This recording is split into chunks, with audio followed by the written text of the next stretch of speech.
கிறிஸ்துவுக்கு மிகவும் பிரியமானவர்களே, ஆண்டவரும் அருமை ரட்சகருமாய் இயேசு கிறிஸ்து நாமத்தில் வாழ்த்துக்கிறேன். கர்த்தருடைய கிருபை நம்ம அனைவரும் கூட இருப்பதாக. கர்த்தர் எப்படி நம்மை ஆசீர்வதிக்கிறார் என்பதை குறித்து சில காரியத்தை நாம் சிந்திப்போம். ஆதியாகமம் ஏசாயா 60ஆம் அதிகாரம் 22ஆம் வசனம் சொல்கிறது, சின்னவன் 1000 சிறியவன் பலத்த ஜாதியும் ஆவான். கர்த்தராகிய நான் ஏற்ற காலத்தில் இதை தீவிரமாய் நடப்பிப்பேன். சின்னவனை கர்த்தர் 1000ஆய் பெருகு பண்ணி அவர் பலத்த ஜாதியாக்குவார் என்று சொல்லி வேதம் சொல்லுகிறது. சங்கீதம் 115ஆம் சங்கீதம் 13-14 வசனங்களை நாம் பார்க்கும்போது, கர்த்தருக்கு பயப்படுகிற பெரியோரையும் சிறியோரையும் ஆசீர்வதிப்பார். கர்த்தர் உங்களையும் உங்கள் பிள்ளைகளையும் வர்த்திக்க பண்ணுவார். கர்த்தருக்கு பயப்படுவதை கர்த்தர் ஆசீர்வதிப்பார் என்று பார்க்கிறோம். அதாவது நாம் கர்த்தருக்கு பயப்படுவோமானால் கர்த்தர் நம்மை ஆசீர்வதிப்பார். ஏன்னா நாம் ஆசீர்வாதத்தை கர்த்தருக்கு பெற்றுக்கொள்ள வேண்டுமானால் நாம் கர்த்தருக்கு பயப்படுவதா இருக்க வேண்டும். நடுக்கத்தோடும் கர்த்தரை செய்வீங்கன்னு சொல்லி தேவனுடைய வசனம் சொல்கிறது. எனவே ஆண்டவர் இணைச்சுவார், நம்மை உயர்த்துவேன் என்று சொல்லுகிறார், பெருக்கப்படுவேன் சொல்லுகிறார். வளர்ச்சியை தான் தேவன் விரும்புகிறார். அந்த இடத்துல ஆதியாகமத்தில் அப்படிதான் தெரியும். வாழ்ந்து நீங்கள் பரவி பெருகணும்னு சொல்லிதான் அதான் அவளுக்கு கர்த்தர் கட்டளையிட்டார். எனவே அவர் நம்மை பெருகவே பெருகப்படுற கர்த்தர். ஆனால் அது எப்படின்னா 2 காரியத்தை பார்க்கிறோம். ஒன்று ஆசீர்வாதத்தை தருகிறார், ஆனால் அந்த ஆசீர்வாதம் ஏற்ற காலத்தில் தான் அவர் செய்வார். ஏற்ற காலத்தில் செய்வார். எனவே நாம் விசுவாசத்தோடு கேட்கிற போது ஆண்டவர் வாக்குத்தத்தத்தை தருவார்.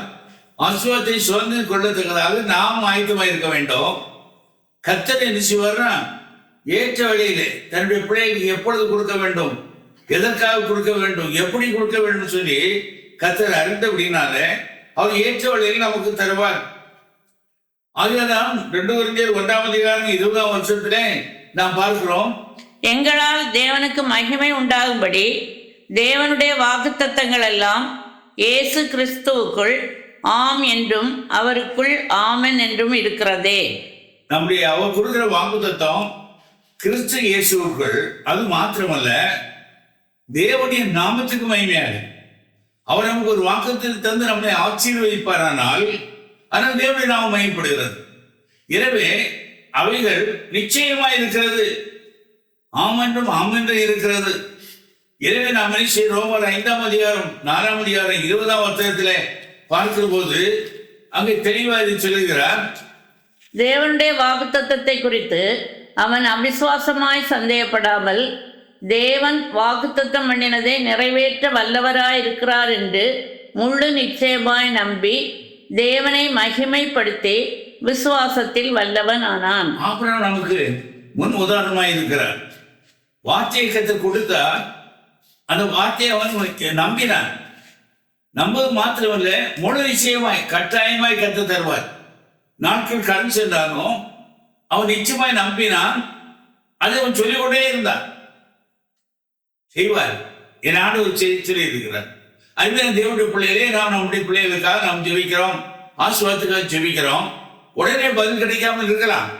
ஆனால் நாம் ஜெபிக்கிற ஜெபம் நிச்சயமாய் பதிலை கொண்டு வரும்.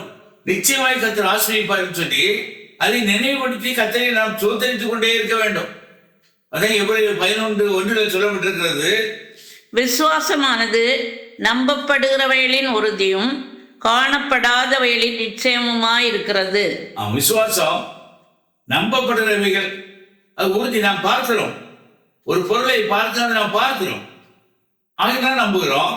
ஆனால் பரலோகத்தின் காரியங்கள் கர்த்தருடைய ரட்சிப்பு எவையெல்லாம் நாம் காண முடியாதவைகள், ஆனால் அதை நம்ப வேண்டும். ஏன்னா கர்த்தர் சொல்லி இருக்கிறார், அவைகள் கர்த்தர் தருகிற கிருபைகள். அதுமாதிரி ஒருவேளை நெருக்கம் பாருங்கள் இருந்தாலும் ஆண்டவர்கள் சொல்லி இருக்கிறார், நான் ஆண்டவரத்தில் விண்ணப்பித்திருக்கிறேன், அவர் எனக்கு பதில் தருவார் சொல்லி நீ விசுவாசத்தோடு நாம் இருக்க வேண்டும். அது விசுவாசத்தை அறிக்கையிட்டே முன்னேற வேண்டும். அது கிறிஸ்தவ வாழ்க்கையிலே நாம் கடைபிடிக்க வேண்டிய காரியங்கள். நாம் விசுவாசத்தோடு கடந்து செல்கிற போது கர்த்தர் நம்மை ஆசீர்வதித்து அவர் பலப்படுத்துவார். அந்த ஆசீர்வாதம் ஆபிரகாம் கொடுத்த வாக்குத்தத்தம் கலாத்தியர் 3:14 படி நமக்கு வருகிறது சொல்லி சொல்லப்பட்டிருக்கிறது. ஆபிரகாமுக்கு உண்டான ஆசீர்வாதம் கிறிஸ்து இயேசுவினால் புறஜாதிகளுக்கு வரும்படியாகவும் ஆவியை குறித்து சொல்லப்பட்ட வாக்குத்தத்தத்தை நாம் விசுவாசத்தினாலே பெறும்படியாகவும் இப்படி ஆயிற்று. அப்படியே நான் சொல்லப்பட்டிருக்கிறது. அவன் ஆண்டவர் அதான் சொல்லுகிறார். அப்போ ஆபிரகாமுக்கு என்னென்ன ஆசீர்வாதத்தை கொடுத்தாரோ அதை விசுவாசத்தின் மூலமாய் ஆபிரகாமின் சந்ததியாய் இருக்கிற நாம் அதை கர்த்தரை பற்றும் விசுவாசத்தினால் அவருடைய ரட்சியமை பெற்று அவருடைய பிள்ளை என்ற வரிசையில் கடந்து வரும்போது அறிவான தேவனுடைய பிள்ளையே அந்த வாக்குத்தத்தங்கள் எல்லாம் நமக்கும் கடந்து வருகிறது, நம்முடைய சந்ததியை கடந்து வருகிறது. அதனால கர்த்தர் கொடுக்கிற ஆசீர்வாதம் நிரந்தரமான ஒரு ஆசீர்வாதம். அப்பொழுது நாம் என்ன செய்ய வேண்டும் என்றால் ரோமர் எழுதின 4ஆம் அதிகாரம் 20-21 பார்க்கிற போது அங்கே சொல்லப்படுகிறது, தேவனுடைய வாக்குத்தத்தத்தை குறித்து அவர் அவிசுவாசமாய் சந்தேகப்படாமல் தேவன் வாக்குத்தத்தம் பண்ணதை நிறைவேற்ற வல்லவராய் இருக்கிறார் என்று முழு நிச்சயமாய் நம்பி தேவனை மகிமைப்படுத்தி விசுவாசத்தில் வல்லவனானான். தெளிவாக சொல்லப்படுகிறது. ஆண்டவர் சொன்னதை குறித்து கொஞ்சம் சந்தேகம் இல்லை. பிள்ளையை தருவனாக தருவர். வருஷங்கள் 10 வருஷம் கடந்து போய்விட்டது. ஆனால் நம்பிக்கை கொண்டே இருந்தான். நம்பிக்கொண்டு முழு நிச்சயமாய் கொஞ்சம் பின்வாங்குதல் இல்லை, 100 தேவனுடைய சொத்தை கடந்து வந்து ஆண்டவர் அப்படிப்பட்ட விசுவாசம் நமக்கு வேணும். நம்முடைய வாழ்க்கையில் அந்த விசுவாசம் நமக்கு வர வேண்டும். அப்படியான நம்ம ஆழ்க்கையில வளர்ச்சியில் வளர்கிறோம். எனவே அவன் சந்தேகமே இல்லாதபடி முழு நிச்சயமாய் என் தேவன் சொன்னதை செய்வார் சொல்லி நம்பினான். ஆகையால் தான் யாக்கோபு 2ஆம் அதிகாரம் 23ஆம் வசனத்தில் பார்க்கும்போது அங்கே அந்த காலம் நிறைவேறும் போது அவன் தேவனுடைய சிநேகிதன் என்னப்பட்டான் சொல்லி சொல்லப்படுகிறது. அதுமாதிரி தேவனுடைய பிள்ளைகளை கர்த்தர் வாக்குத்தத்தை கொடுக்கிறார். அதை நாம் விசுவாசித்து தேவனோடு நாம் இடைப்படுகிற போது ஆண்டவர் செய்கிறார், நமக்கு சிநேகிதனாய் மாறுகிறார். அப்படியானால் ஆண்டவருக்கு சிநேகிதத்தை கேட்கிற போல நாம் கேட்டு அவரோட இடைவெளிப்போம் வாசிப்போம். யாக்கோபு 2ஆம் அதிகாரம் 23ஆம் வசனம் சொல்கிறது, அப்படியே ஆபிரகாம் தேவனை விசுவாசித்தான், அது அவனுக்கு நீதியாக எண்ணப்பட்டது என்கிற வேத வாக்கியம் நிறைவேறிற்று, அவன் தேவனுடைய சிநேகிதன் எண்ணப்பட்டான். பாருங்க, கர்த்தருடைய வார்த்தைகள் கடந்து வந்து அது நிறைவேறுகிற போது நாம் என்ன செய்யப்படுறோம்? கர்த்தருடைய சிநேகிதன் பேர் வருவது எவ்வளவு பெரிய பாக்கியம்! சிநேகிதன் சொன்னால் எதையும் மறைக்காதபடி ஆண்டவரெல்லாம் சொல்றோம், அவர் நமக்கு செய்வார். இன்னைக்கு அநேகம் சில காரியங்கள் தங்களுடைய குறைகளை விட்டு விட்டு விடமுக மாத்திரம் வைக்கிறாங்க. ஆனா தங்களுடைய காரியத்தை உள்ளத்தை அப்படியே கர்த்தரிடத்தில் கொடுத்து ஆண்டவர் சொல்றதை அர்ப்பணித்து அதன் பின்னால் காரியத்தை சொல்ற போது அது வெறுவேறும்.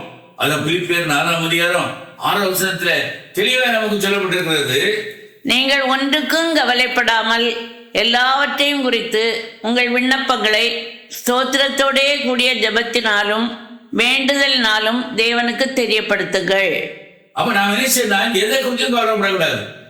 நடக்குமா நடக்காதா, நடக்குமா நடக்காதான்னு சொல்லி பல்வேறு காரியங்கள் வருது. இல்லை அதுதான் தேவனுடைய பிள்ளை நெருக்கங்கள் கடந்த ஒரு நாட்கள்ல மனித வாழ்க்கையில் அப்படிதான் என்ன வரும், ஐயோ இது நடக்குமா நடக்காதா என்று சொல்லி. ஆனா நாம என்ன செய்ய, நம்பிக்கை தேவன் அவர் நமக்கு சொல்லி இருக்கிறார்.